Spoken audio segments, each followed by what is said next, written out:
What has simultaneously gotten worse and more expensive? My university education, specifically this year. They are raising tuition, and fall semester has no in-person sessions. I don't envy college students during this crisis. I would be mad, especially if I had a major dependent on university facilities, labs, etc. I honestly would highly consider a gap year, or two. College kids have read it. Are any schools offering a gap year as an option? Colleges don't offer gap years. You just don't register, and then come back. You'll probably have to reapply. I can't imagine Hay wouldn't let you back in, unless you were basically already failed out. Housing. I remember my first one-bedroom apartment was $450 a month in a suburb. Came with covered parking, and there were no weird extra fees. Man, that was nice. Dang, the apartment I'm about to move into is like $1,000 a month, plus pet fees and garage parking is extra. That's dumb.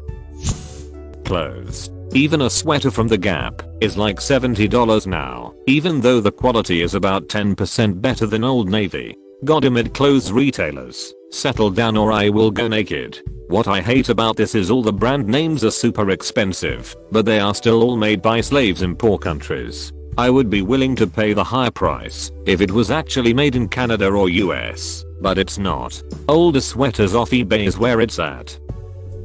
Scented candles. Yankee Candle in particular used to be the candle that was considered premium. But while they've never been cheap, at least a while ago it was worth the money. But now they are just exorbitant in price. They don't smell like they used to, and they are not worth the money. What defines a premium candle? Aren't they all kinda the same? Well, no. Candles can be of cheap quality and they'll smoke, tunnel easily, and not have a good throw. At least back in the day, Yankee Candle, while never cheap in price, was at least worth the money and they did smell good, lasted a while, didn't smoke, didn't tunnel, etc. You truly got a quality candle, and it was worth the higher price. But they are way too expensive now, and it's not worth it, and they are turning into cheap junky candles now, but with the added higher premium.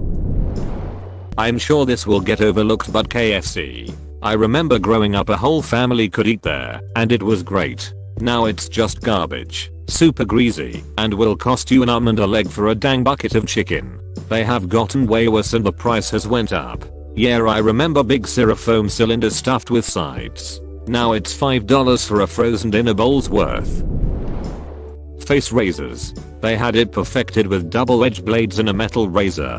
Cheap and incredible shades. Modern plastic disposable razors are worse on your skin, give a worse shave, and grotesquely expensive. They are nothing more than monopolists controlling the availability and accessibility. When you go to the razor section at the store, you can only choose from their garbage. I give double-edged metal razors to men and women loved ones as gifts, and universally their minds are blown realizing how much better and less expensive they are. I love safety razors, perfect in almost every way. Absolutely. From price to shave to razor burn, I am, to quote Fleetwood Mac, never going back again.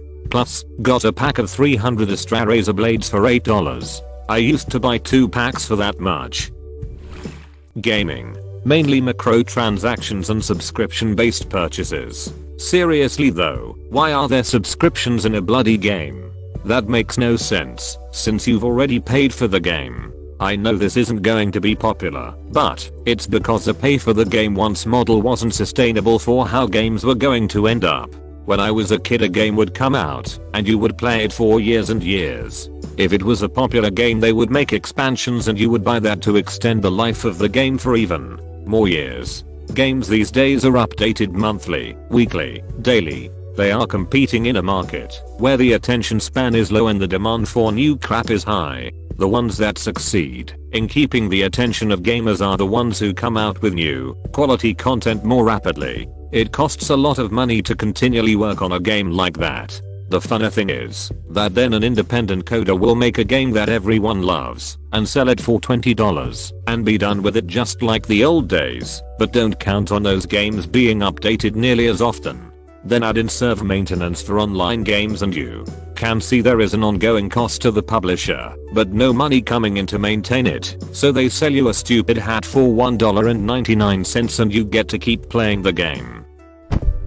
As someone shopping for a house, I have to say homes. Not only has the real estate market been ridiculously inflated, especially in New York City, my residence, I'm finding that the actual quality of a lot of these homes are absolute crap. Due to the ability to find and source cheap materials and labor, developers are able to make huge profits off high prices and low costs. It's making me really rethink if I want to buy a house or just use all that money to aggressively invest. It's not just New York City or cities in general. I live in a rural town about an hour from the nearest 100k plus city, and home prices are ridiculous compared to local wages. Most of the homes around here are bought cash only because banks won't even finance them due to the general condition, roofs 20 plus years old, shoddy wiring, etc., without spending a fortune in repairs. For something the banks will look at, with 3+ bedrooms and 1500 SQFT or so, you're looking at $250k plus, even in the worst parts of town. That's with a median household income in the area under $40k. So yeah, I know it costs a lot in the city, but even in areas that were considered low cost of living not very long ago, the cost isn't so low now. Disney theme parks. Speaking pre-COVID world, they were better when you could do an entire park in a day, cost much less, like $40 vs whatever the insane price is now, and they limited who could get in. Universal is the same way, specifically Halloween Horror Nights. It was $15 the first time I went, they capped how many tickets they sold, and you had time to do every house plus a couple of rides. It was my favorite and we would go every year. Now, it's like $70 for a ticket. You have to buy Fast Pass for another $30 or $40, just so you have a chance to do every house, because the lines can literally be hours long, because they don't cap ticket sales, and they recycle the same houses, but pretend it's a new theme. It's so miserable we stopped going. While I agree the prices have skyrocketed over the last 10-15 years, Disney has never limited how many people could get in on a normal park day. They only turn people away when the parks hit capacity and you don't want to go to a capacity park. Also, the parks, pre-COVID, have never had more or better attractions than right now. I don't necessarily think it justifies the price hikes though. Exception for Epcot Center, I miss the old Epcot. Smartphones in general. They made it less modular and more disposable. It's like you're forced to change your phone every 2 years, even when the only problem is a battery, which in the past is removable and can easily be replaced. My iPhone 6s lasted me 4 whole years, and I had the battery replaced just once. I could have gotten another battery replacement and kept it going another 2 years. Aside from the battery, it works fine. Think of your phone battery like your car tires. They'll last a long time, but they do wear out. When the time comes, bring your car/phone in for service to get your tire/battery replaced. Also loved my 6S. Just got rid of it earlier this year right before COVID hit. Such a great phone. I have an iPhone X now. Here's hoping it lasts as long. Wood is getting worst because old growth makes the best building lumber, but of course if you cut down all the old trees there are no more old trees to cut down. I disagree. While it is true that old growth is more difficult to obtain today, it does not necessarily make the best building lumber. The quality of lumber, especially that which is used in home construction, is not determined by its age. Rather, it is determined by things like rate of growth, number/spacing of knots, the tree's species, etc. If you meant that old growth is better because you can harvest more board feet per log, then I would agree with you, but the claim that old growth is better for construction is untrue. Insurance in general. Thanks Congress and lobbyists for screwing everyone over. This goes for both political parties in Congress currently. If it's not obvious yet, then I hate both parties with a passion. I hate dealing with my insurance. I've been hospitalized twice during my pregnancy just trying to get insulin for my type 1 diabetes. Pregnancy makes your need for insulin skyrocket, and I couldn't get things approved or refilled and just keep ending up sick and risking my life and my unborn child. I'm so thankful my pregnancy is almost over. I can't keep fighting the system. I keep losing. This last week I was lucky enough to be able to get insulin that was donated to a local diabetes organization because someone passed away. If that person hadn't died and donated their supplies, I'd be in the hospital again. Also, I have a primary and secondary insurance and still have problems getting my insulin. Education. Long ago, the premise of institutional education provided promise. As the information age progresses, the quality of institutional education has dramatically reduced, but the expenses of education has risen dramatically. With the rise of computers and online education, people are learning elsewhere, even though the legitimacy of institutional certification remains large. For that reason, the quality of education received is vastly poor, since people will be enrolling regardless of any pressure to improve themselves. BMW relative to its competition over the years. If you've been in a BMW from 2012 to 2021, you can really see how antiquated they've become. Standard steering wheel is just a big hunk of plastic. No touchscreens, the software is a mess. Vents look old. Horsepower, the thing is anemic compared to cars tens of thousands cheaper. The car has extremely high maintenance cost and has an insane starting price. 320i is a 180 HP hot piece of crap. They depreciate so fast, you could get better performance and build quality out of a Honda/Toyota. The sad thing is, the Kia Stinger is holding its value better, and you get a 6-cylinder engine with more horsepower. On the other hand, I hate touchscreens in cars, and feel like they are more dangerous, because you have to take your eyes off the road. I'm not defending BMW. Realtor fees for buying and selling a house. I'm less than a year removed from this process, and saw firsthand how silly the old model of using a realtor is. There was a time when a realtor was needed but not anymore, yet this archaic profession is still the gatekeeper to much of the process and inventory. Their fee is still 6-7%, yet what they actually do has diminished to what an algorithm can do better. They are warm bodies that needlessly eat up money on both ends of the sale. Los Angeles. Rent has gone up because of the lack of affordable housing.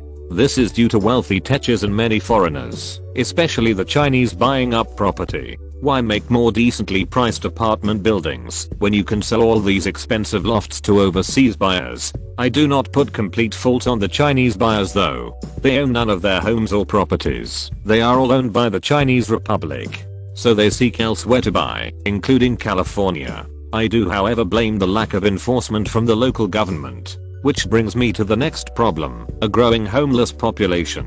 Lack of affordable housing, jobs, and mental illnesses. Helping these numbers rise. Yes, California has the most public programs to help.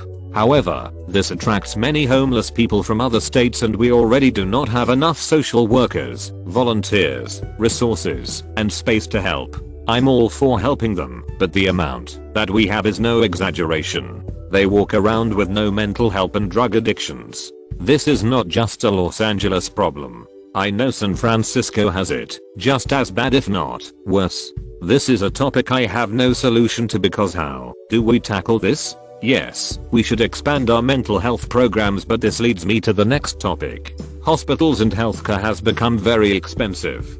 County hospitals are overwhelmed and underpaid with a growing population of immigrants and homelessness. Nothing wrong with immigrants, but most of them have little resources to go to a private hospital. If you get hit by a car and have no insurance, good luck paying 20 grand for them to look at your broken arm. My personal experience. You will wait guaranteed all night to see the doctor, because the waiting room is flooded with people who have anything from a simple leg pain, flu, or something serious like a broken arm, to a drug addict looking for painkillers.